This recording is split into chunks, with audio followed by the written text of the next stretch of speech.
if people are trying to get into the music industry or trying to be touring DJs, the first few years is rough. It's tiring, but it's the best job in the world. I'd rather be tired with a smile on my face than well-rested, miserable.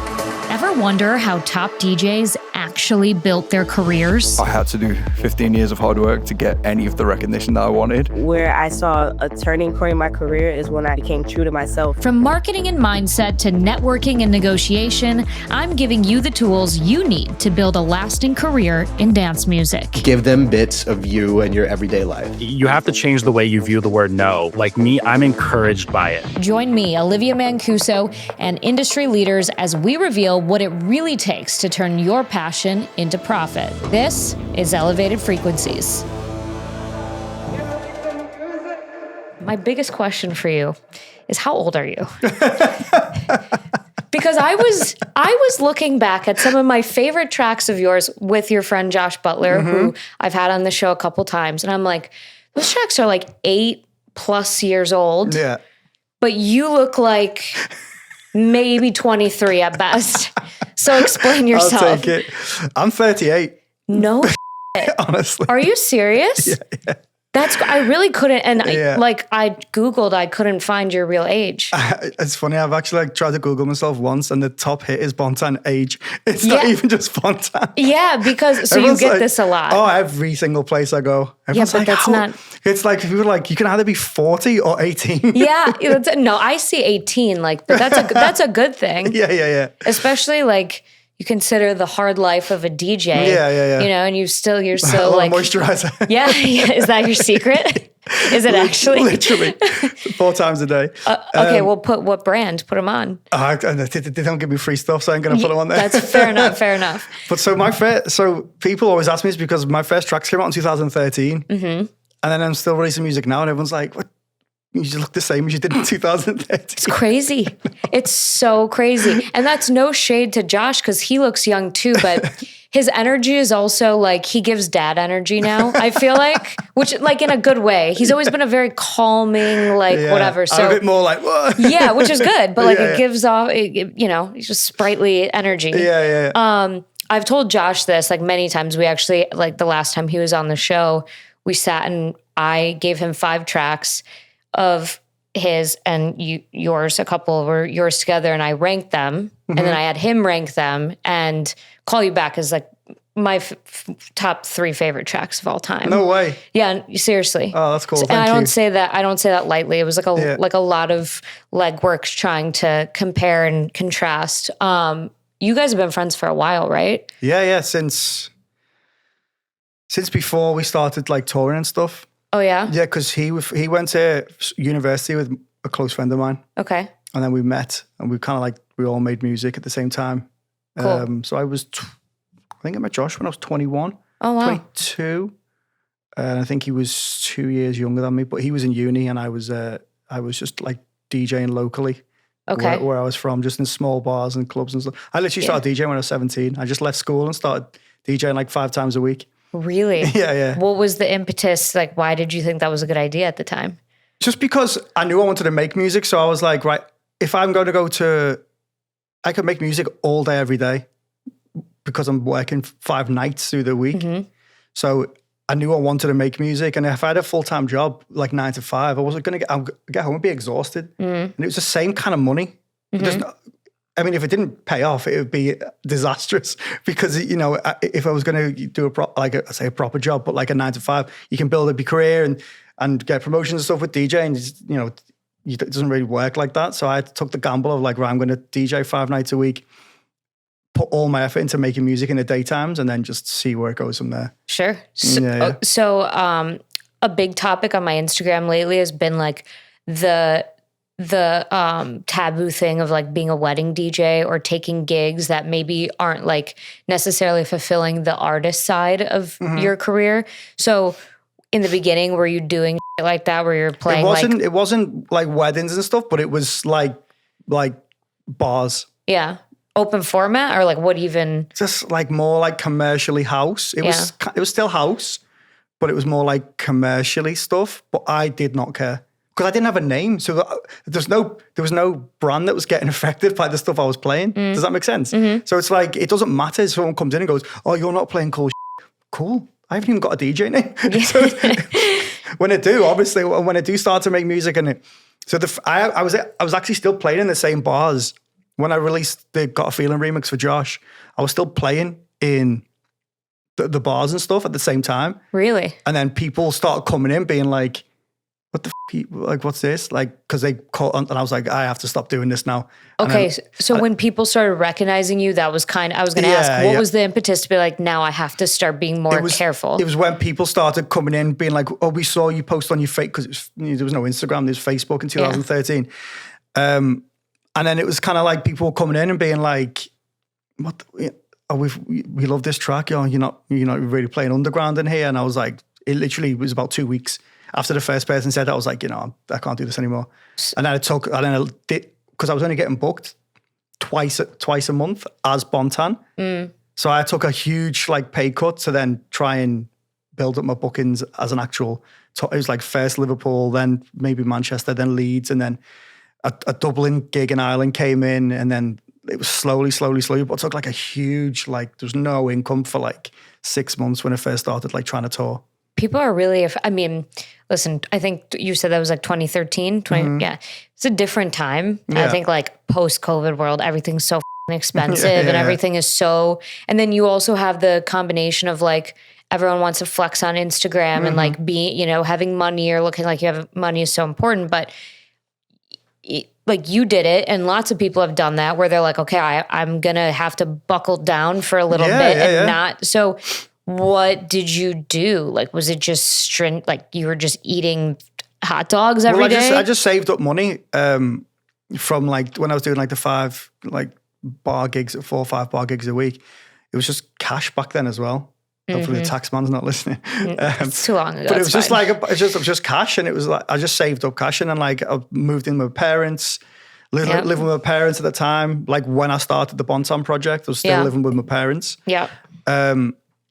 And I just saved, just spent the savings I had. And then slowly, then it kind of balanced itself out after about 6 months. Because it was like, wait, you've got this track, you need a second one really, really quickly. Yeah. Because you need to feed yourself and like try and live. Right. So I can't even remember what the follow-up was. I think it was a remix on Defected, Time to Get Physical, which did okay as well. It's like, it wasn't obviously as big as Got a Feeling, but it was, the name got out there. And then I had a track called Moving Out as well, which came not far after that, which was like top of Beatport as well. So it was kind of like, okay, we've got at least 12 months of this. When I first started, I was looking at it, was like, right, I'm going to be all right for the next 6 to 12 months. Whereas now it's like, I don't think like that anymore. I think of it as a career, like I have a career now. Right. Whereas at the beginning, I was like stressed, like, this is how long I've got. And if I don't do something by then, everything's going to fall apart. 100%. Yeah. I think I've quoted this on this show before because someone said it at this conference that I throw. This guy, Paul Campbell, is a manager. He says, you got to have that bag ready, meaning once something of yours hits, you better have stuff in the arsenal. Or you're like, that's the situation you're in where you're like, okay, I have to keep producing. And so it's so important to have a body of work ready for when that moment hits. And sometimes it's even like the past few years, I've had like a nice track do really well, and I'm like, that didn't have the follow-up. So then I was just, and then that adds more pressure on yourself to like, if your tracks are hitting a certain standard, like a certain amount of like listens on Spotify or whatever, or X amount of DJs are playing it, anything you do after that, I like overly scrutinize and like, this isn't as good. And then that's almost detrimental, because when I have like the freedom of like, let's just release this, I really like this, and let's just put it out. Whereas now it's like, it has to be, right, a certain level. So it kind of like throws you back. There's been like big gaps through like releases where it's like, I'm overthinking things because the last track was so successful, whatever it was, the next one has to be. And if I don't think it is, I trip and I'm just stressing. And I don't have releases for months, and then but they are good enough. I'm just like overly in my own brain about it. Right. How long do you think, there's probably not one answer, but how long do you think an artist who is touring already, who has made a full-time living off of this, how long can they go between releases and like keep the momentum going without having anything? Like, what's the minimum amount of releases in a year? we try and, I mean, I'm 8 months now between release, Oh, really? which is the longest it's ever been in my entire career. I had the last single out in October, and the next one's coming out next week. Okay. Just because, like, I started my own label last year. Right. And we moved distribution things around, and I had all these releases like planned, and we had to like stop them. Mm-hmm. And then I was like, right, we'll give this music to all these other labels that would just wait out until we figure out the next move with the label. Sure. We've moved distribution companies now. So I was just like, I'm going to wait it out. Touring schedules, tracks towards the back end of last year are still popping now. Kind of like one of them's gone like kind of viral as well. So that's kind of like the one that you've been posting a lot recently. What is it called? That's right. That's right. Right. Charlie XCX was dancing to it. That's so crazy. I saw that came up on my feed. Yes, I didn't even know it was going to happen. It came up on my feed as well. You just saw it out of nowhere? Like it just popped up? The team like group chat was like pop. I was asleep because everyone from my team lives in America. So I was asleep. And then like I woke up in the morning and it was like boom, boom, boom, 1,000 messages. Like what the f is going on? It's like Charlie XCX has done like use my track. And I was like, this is not true. And I went back to sleep, phone back on. I was like, no way. And then it's like thousands and thousands and thousands of reels. And it's just been picked up by a major label as well to be upstreamed. So that's kind of like got legs of its own now. So I'll kind of if that hadn't done that, I'd probably try and push records out. Mm-hmm. But now I've got another single on my label next week. And then I've got another single on No Art in July. And then I've got some big singles coming out towards like the back end of the year as well. So it should be have like 6 more records for the rest of the year. Okay. Because now I'm back in it. I'm in the flow now. So the method is every 6 weeks a new single. That's what. Wow. Yeah. That's for aggressive. The past for the past 3-4 years, it's been like every 6 to 8 weeks is like that's what we need to be doing. It is such a stressful feeling. Like it's not the same. But when I'm I co-host a music business conference, co-founded one. And like when we're promoting it, if I feel like too much time has gone between like putting out a post, I mean, we have to sell tickets. We have to move tickets and it's all year we're promoting. I get so stressed. Oh yeah. Cause you just think, oh my God, everyone's forgetting about me. The same, like, it's the exact same. Yeah. You like have to constantly. So like, but then that pressure can impact the art you're putting out too. But then it's like, you still need to sell tickets, It's, sometimes you just, you don't want to affect the art you're doing and the quality, but sometimes you got to take the knock at some point. Yeah, that's true. I know, but this is the longest, and it's been killing me. So 8 months is the longest I've ever gone without a release, and it's like bugging me big time. But now, now the next one's going to be out. That's out my brain now. Yeah. I'm really curious where you got your inspo for your sound, because if I heard your music and didn't see you, I don't know if I would put you and your music together. Yeah. Do you know what I mean? Yeah. Like, and that's not like, I don't know. Like I feel the same way about Josh. Like he's like, oh, I got all my inspo from, dub reggae. Like that's like so out of left field. So how did you come to land on the sound that you have? Well, I just liked, like the old, Strictly Rhythm records, they always had like crazy drums in them. Mm-hmm. And where I grew up, I used to go to a place called the Southport Weekender when I was like 17. And it was like, the first DJ I ever saw was Kerry Chandler and Masters at Work. And that was the sound I was into. It was like that US, like Chicago, New York house. That was what I liked when I was like 17. It wasn't cool for me to like it then. Yeah. But that's what I was into. And all the tracks had these crazy drums. I was just like, this is so nuts. I've never heard anything like it. And I just thought to myself, that's the point I want to get to with my music, is have like organic, like live sounding percussion in my tracks. But I'm trying to like blend it with like acidy sounds as well. Mm-hmm. So I don't really hear it anywhere else, but I want to create this like weird fusion of like acid, tribal, like world sounds of, I don't know, just trying to make my own kind of thing. But it's stemmed from the US house music. Yeah. Because that's like the reference that I think of is when I hear your music, and like I feel like you're kind of carrying the torch and keeping those tribal sounds alive. Yeah. I feel like we've forgotten. I don't know. The genre conversations now are so confusing to me. I used to think I had it all figured out. Being a house music fan for 2 decades, I'm like, this is this and this is this. And now it's a mess. And I feel like with the rise of like Afro house, even though it is so different, I almost feel like tribal house kind of got like, we forgot about it. And for me, whatever. I'm glad you separated the two because it's so different. Tribal house is like energy. Like you know what I mean? Like that's the stuff that's it's club music. It's like, yes. You can have a kick drum, a bass line, and just some live drums. I'd listen to that for 6 hours. Yeah, me too. Me too. It's fire. That is the kind of stuff that's going to keep me out all night. Like, but that's very specific to me. Like I need energy in my music. Like I'm down with minimal. I'm down with like, I don't need like a bunch of drops or whatever, but like Afro house isn't going to do, the tribal stuff does it for me. It's got to be club orientated. I can't say it. It's got to be club focused first and foremost for me. Yeah. Because that's what I grew up in the basements, like dark clubs and stuff like that. That's what I'm about. And I still play like the day parties and stuff now. Like I'm playing Casamigos in Miami on Sunday. I love playing those type of vibes where you don't have to play as, as powerful and as fast or as dark, but I'm just... give you one strobe light in a dark room. That's me. that's the best vibe. Yeah. So Ibiza season's coming up and you're no stranger to it. Obviously you've had track signs with Hot Creations. Yeah.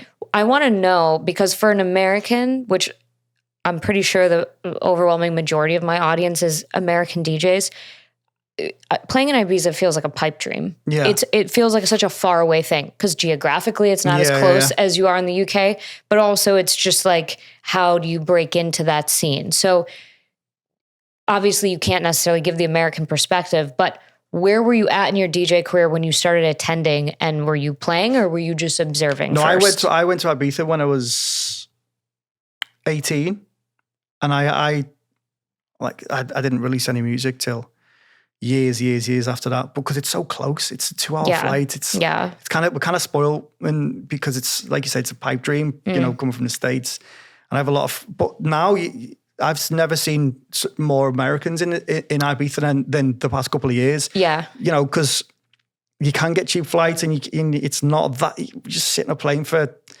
7-8 hours, and you're in Ibiza. And I've got so many friends from the States that are like, we're coming to Ibiza this year. Like last year, like we're going to be in Ibiza. They all showed up to like when I played the Universal. I was like, this is sick. It's now becoming like a hub for everyone now. But for me, it was like, we started going when I was, it was 18, and I got home and I booked a flight to go, because it was the first time I went to Space opening.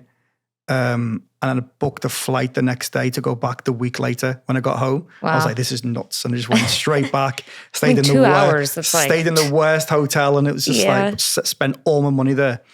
And then I kept, every year I'd go 3-4 times. Because flights are so cheap and it's so close. Yeah, I spend more going on a night out in Manchester and Liverpool than I do for a flight to Ibiza. I believe that. So it's like, what am I doing? So that I used to go there all the time. I really like, the more I think about it, I feel like the American market's at a disadvantage because we don't have an equivalent. Like Chicago obviously has a very strong house music scene, but it's not an international hub. New York is kind of an international hub, but it's not as concentrated because we don't have like a season. Like actually everyone in New York goes to the Hamptons for the summer, you know? I know what you mean. And then Miami is like so expensive. Yeah. A 2-hour flight there and a hotel stay, even at the worst places, you're like out of pocket so much money. And so I mean, Ibiza it's up there in price now as well. Yeah, because you can get the cheap flights, but once you're there, you're spending it's the same money. as Miami. It's prices. Yeah, but when you're talking about like Americans have got that like hub, I bet you if you ask 10 of your favorite DJs, I'd say 9 of them say Space is in the top 3 clubs. Of course. So you have got those like places where for some people in like Europe, that's going to Miami to Space is a pipe dream as well. 100%. So I feel like America is it's getting there. You have got these clubs like what the Framework guys are doing over in LA, and you've got Sound, and you've got Space, and then you've got how many clubs you've got going in New York, and I think America's right up there now. Honestly, it's like we're working towards it for sure. Yeah. the thing about like going to Ibiza for the summer is like everyone hangs out at like the pool or whatever. Like you see, it's like the whole industry is there. There's a reason it's to like kind a cultural thing. Yes. And I think, and then obviously during ADE week, like that's the same thing. That's the one thing. I mean, you've got Music Week, but that's the one thing I think we're behind on that I actually am trying to change with the conference that I'm building. Because an actual conference. So I love Music Week. It's just a full-on riot party, though. It's not like ADE, whereas you get business done and you actually can go and go to talks and stuff. Like what you're trying to do is quite refreshing because there isn't anything like that here. Music Week, people say Music Week is where everyone goes to do business. All the business is done backstage, in like green rooms, whereas like most meetings are missed. 85% of my meetings get canceled during Music Week because everybody's so hungover. It's like, I mean, I love it because you get to see all like your friends that you'd never ever get to see. Yeah. But it's just a full-on party for like the entirety of the week. It's crazy. I always stay way too long. And every year I'm like, why am I still here? Why did I do this? Like, I wish I left earlier. But you just get excited, I'm like, I'm taking a show on a Saturday and a Sunday, then I'm going to go on the Monday. I'll get there on Saturday. And then like a Wednesday offer will come in.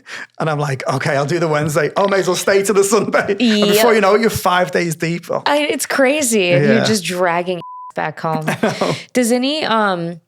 would you recommend for an American artist really trying to, I hate to use the word network, but just like build relationships and build their career to go spend a summer or a week or whatever observing what's going on in Ibiza and like just like checking out the circuit? Because I feel like it's a really good place to go study. Like this is the music that's hot right now. These are the labels that are putting on the parties and are investing more in like the crew of artists they're bringing up through the label. I feel like a lot of people don't put enough emphasis on just like the field work of like observing what's going on. Yeah, I absolutely, because not only like it might be difficult to try and, if you're trying to like link up with DJs and try and, if you're a DJ and you're trying to like get your music to certain other DJs, they're always going to be just hanging out in the crowd as well. Yeah. Ibiza is the type of place where like everyone just like hangs. It's not really like we're going to play and go to the green room. It's like everyone's just on the dance floor. Yeah. And then the villa parties, everyone's there. It's not like, right, you're not invited, you're not coming in. It's like kind of like everyone's just there for the vibe. Yeah. You can meet so many people and just like make so many connections. Everyone's just like walking around in the day, just doing a thing. There's like, and like you said, all the brand new music's there as well. Yeah. So if that's what you're about, take your laptop, go and stay there for a month or whatever. Just get like a cheap, like stay in a hostel, get a cheap apartment or whatever you can do to get there for a month, 2 months, and just go and network and just go and listen to music and then make music that night, get inspiration. Yeah. Yeah. That's the best place to get inspiration is just being on the dance floor. Yeah. And it's got to be really motivating when you see everyone kind of there for the same goal, same reason. Yeah. Like, it's so good to put yourself in that kind of environment because it's amazing that you can build a career from your bedroom. Like, I think that's incredible. And that's like democratizes the process. But like, and sometimes people self-isolate too much. And it's like, you have to go out. Oh, you've got to be part of it. Yeah. That's one thing that I threw myself in. I can't remember who said it, but they said, if you want to trying to make it as like a DJ or like a producer, you need to be part of the culture as well. Yeah. You need to understand it, because if you just sat in your bedroom or you're just making music and you're not really going anywhere, you need to be part of it to get it. Yep. And you need to be out there, you need to be going, and you need to be going to clubs. And then if you go 1 week and you go the next week, they'll be like, oh, there's, oh, what's up? You become a familiar face in the party that you're trying to go to. So I'd say just go into it. Like I said, when I went to Ibiza, I was there the first time. I was there the week later, just because I was like, this is sick. And I met so many DJs. And I had just started DJing myself. And then I was like, listening to music, and I had my laptop up by the pool the next day with headphones on, trying to like figure out how they did that sound or whatever. You just got to be part of it and just go out as much as you can. I know. I know it's expensive. It is. And it's exhausting. Yeah. But it is so necessary. And this is something that I had to like kick my own ass about recently, because when I like started working in the music business a couple years ago, like my ratio of working to going out like I started going out less and less and less and less because I was like so locked into, I have these podcast interviews the next day. I have to be fresh for it. I'm doing this, I'm doing that. And then I kind of lost the connection that I have with the music that I've loved since I was like 13 years old. Yeah. And so I'm pushing myself more now to just have a late night. And sometimes you got to have an early morning, and it is what it is. And it was actually, I did some marketing and branding work for an artist who I saw tour all weekend and then jump on a 9 a.m. session with me on Mondays, like no excuses. She's like, we need to get this done. And I was like, wow, like if you can do that. That's the hustle. That's the hustle. What do you think about that? Because I posted about it and everyone told me I was promoting unhealthy habits, which... But the job is unhealthy. What I do and what DJs do, it's not healthy. But that's what you want to do. Do you want to do it or do you not want to? I'm sorry, but like it's not. Like I was mentioned before, I was late because I've been up 3 a.m. this morning. I had to go to London. I had 3 hours sleep. I fell asleep about midnight. Got up at 3, pick up was at 3. Flew to London. Flew to Chicago, not slept the entire time, came straight here to do this with you. I'll get 2 hours sleep before the gig. I'll play tonight and go straight to New York from it. So it is unhealthy, but I'm okay with that because this is what I want to do for my career. Not everyone gets, if you don't want to do it, if you want to do, but you can balance it. You can go and you can eat well. You don't have to drink alcohol. You can balance it. And then when you do get a chance to sleep, you catch up as much as you can. But for those Thursday, Friday, Saturday, maybe Sunday, it's going to be a rough ride. Right. But as long as you're not like burning a candle at both ends and like mixing in everything else with it, that's going to like completely destroy you. It's sustainable. Yeah. Yeah. I think, like I got a lot of negative feedback, which I expected. But what I think, I've had this conversation with a couple of my artist friends who have share a similar mindset. They're like, ask those people how many TV shows they're binging right now, or ask those people how many drinks they had last night. Because if this is a dream that you want and you want to go after, and you feel like, oh, like you had a very good reason to cancel. Everything you just told me, you could have canceled this, but you didn't, which I'm very appreciative of.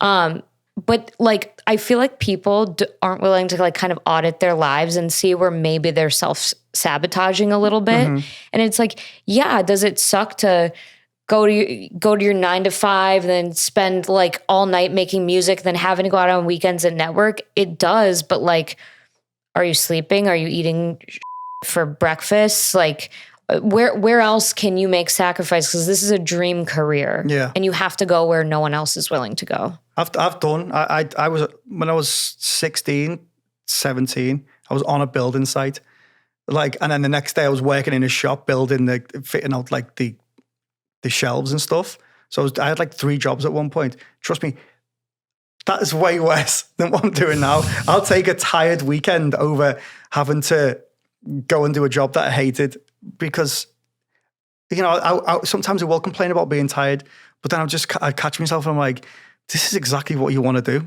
Right.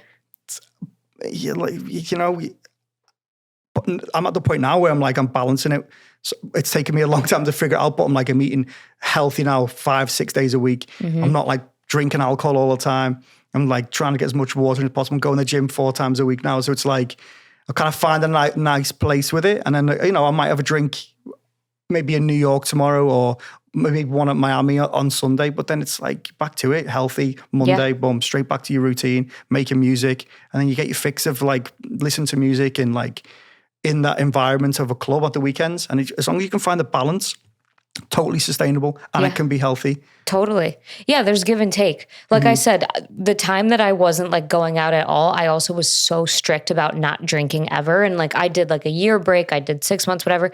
And I just realized like putting those harsh boundaries on things. It's just moderation. It's just like, and it's intuition, right? Like, yeah, I feel like having one tonight, or no, I don't. And that's okay. I just feel like there's so many like, and maybe people accuse me of this, of like trying to impose so many rules, but it's really not. At the end of the day, it's like figuring out your balance and what works for you, and knowing that if you're going on a ripper one weekend, you can implement rest later in the month.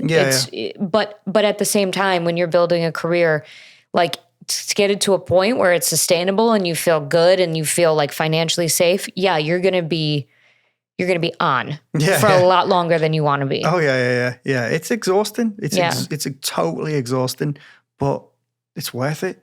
Yeah. It's exactly what, like, if people are trying to get into the music industry or trying to be touring DJs, the first few years is rough, and it's exhausting. You need to be going out. You need to be like meeting your peers and going to see other DJs. They need to be making music. Then you need to be trying to DJ yourself. Then you need to be sustaining yourself financially as well, which means either working, doing something, or trying to DJ at the weekends yourself. It's just, it's tiring, but it's the best job in the world. I'd rather be tired with a smile on my face than well rested, miserable.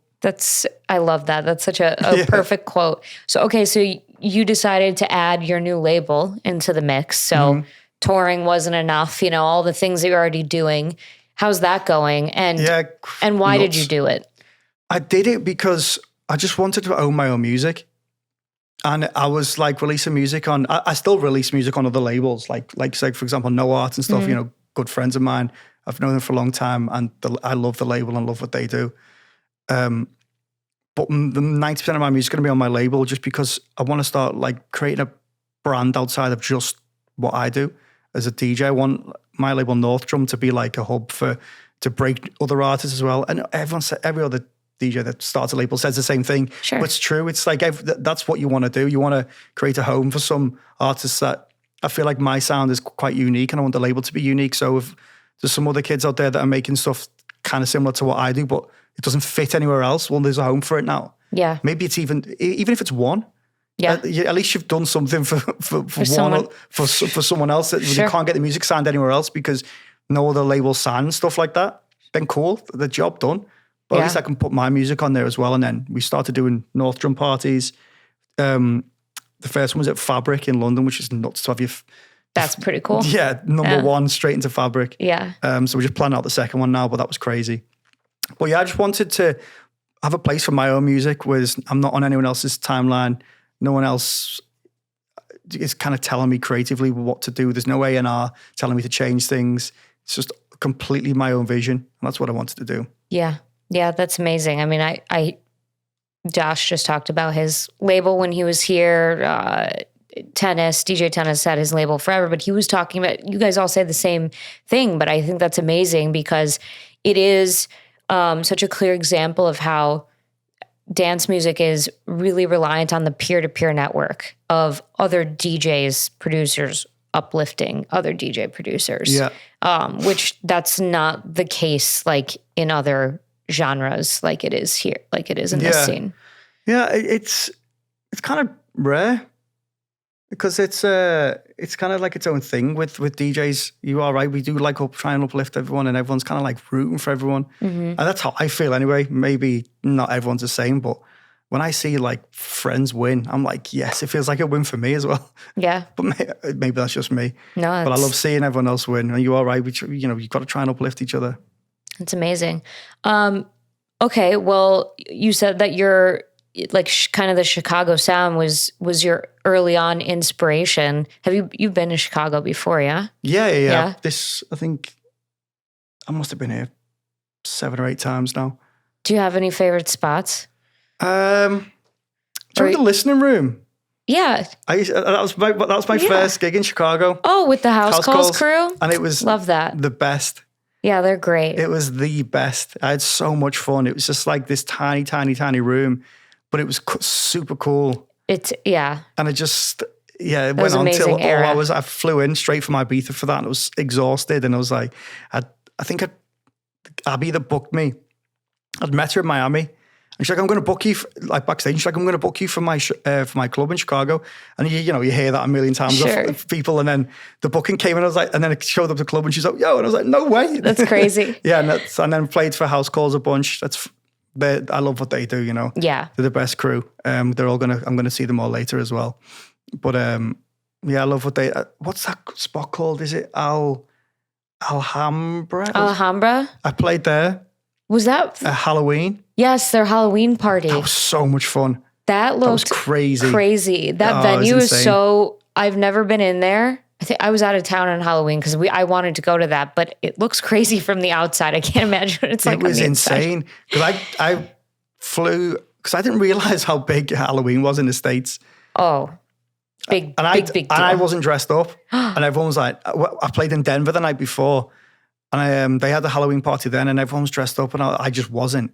And they were like, right, we've got a dress-up box in the back. You need to go and figure out what you're going to wear. And I was like, I just don't ever dress. It's such a thing. And they were like, I found this crown. I was like, just put the crown. I was like, right, that's it. I'm wearing this. Took that to Chicago the next day. And I was like, this is my outfit to the day. And I was like, sick. Yeah. And I was like, that's so the crown just became my thing for Halloween. We take it very seriously. Yeah. I got married the day after Halloween, and we had a Halloween party rehearsal dinner. Like that's... Yeah, like I'm big on Halloween. It's a big thing here. I think like people are just, especially in the Midwest, we want an excuse to drink and party so bad, you know? Because like a lot of the Midwest can be a little boring. Yeah. I don't know like what the UK equivalent is, but yeah. Yeah, you need a good excuse to party. Yeah, we'll make any excuse. It's not so like the Halloween stuff over here. It's just not a thing in the UK. I'm surprised. Yeah, we literally don't have Halloween parties or anything like that. Like nobody dresses up? No. What a shame. The kids do, you know, like trick or treat and stuff, but we might get like 2 knocks on the door. Wow. All night. What a shame. Yeah, and that's just the What is your biggest holiday then? Christmas maybe? Yeah, we go hard for Christmas. Yeah. London Christmas time. Yeah, it's that's fire. a dream. I would love to be there. There's always like fire parties as well around Christmas time. Yeah. Because everyone's, you know, just hyped. Everyone's in a good mood. Yeah. So like all like the basements and all the raves are all going off like Warehouse Project season over Christmas and stuff. It's fire. Okay, noted. I like traveling in the winter. I like going to cold places. So I have. Oh really? Because I don't know. I like cities. I like more unique, weird vibes. Like I love Salzburg. I've been to Venice in February. Nice. I was in London. The last time I was in London was in February too, and it wasn't too bad. Yeah. Did you go out? Yeah. Did you go to Fabrik? No, I went to Printworks before it shut down. Nice. It was it's like an Irish like festival. Not AVA. No, that's something else. Is it a techno one? Yes. I think I know what you mean. And it was like an all-day festival, and it was crazy. Just like it. Yeah. I mean, that was probably the last time I've ever gotten like really f***ed up. That was like really, really f***ed up. You go to London once and you're like, I'm done now. Yeah. I'm not partying anymore. That was in 2022 or 3. I can't remember.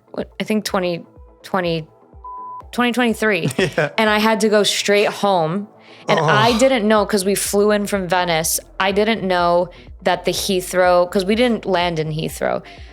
I didn't know that the Heathrow airport was so nice, like so bougie. Yeah. And we were like creatures from the Black Lagoon, like crawling. Like it was terrible because we were too afraid to fall asleep. We're like, we will miss our car service, like our flight. It's giving me the fear. Yeah. I was so embarrassed. Like, because usually I try to dress somewhat nice for the airport or look put together. It was bad. It was so bad. Creatures of the night. It was so bad. And we got there really early too because we were stressed. So I just had to sit there in shame. So, you know, but like at an Ibiza airport, like that's different, you know? It's like to be expected. But Heathrow, it's like suits and like designer. I'm like, it's very much suits. Yeah, I'll never make that mistake again. I love that. Yeah. Well, this has been such a great chat. Yeah, thanks for having me. Thank you again you've had a crazy day, so I really appreciate it. No, you're welcome. I love it. Thank you so much.